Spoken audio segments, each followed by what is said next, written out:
Cloverfield movie? Brilliant, but after seeing it, I'm pretty sure I know why they did it that way.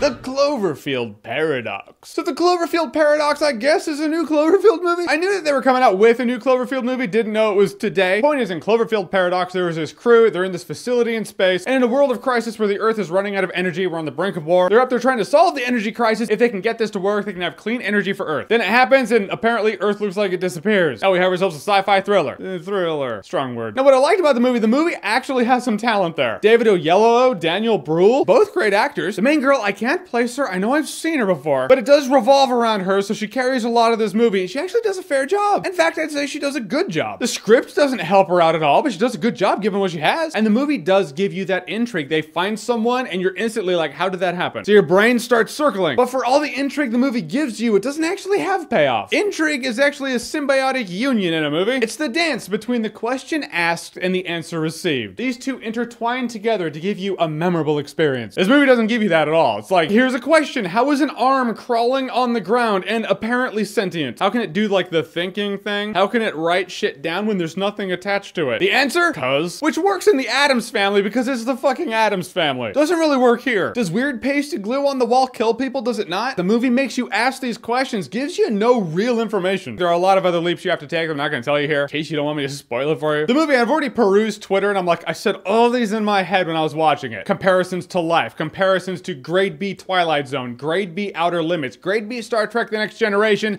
and most certainly Grade B Event Horizon. It's Grade B all of that, which means you can get better versions of this movie in multiple places elsewhere. Whereas the movie Life started out actually pretty strong. This movie started out sloppy. From the get-go, I was like, it's a bit messy. It even cuts away from all the stuff happening in this space station to go down to Earth with the main girl's husband, where he finds a girl.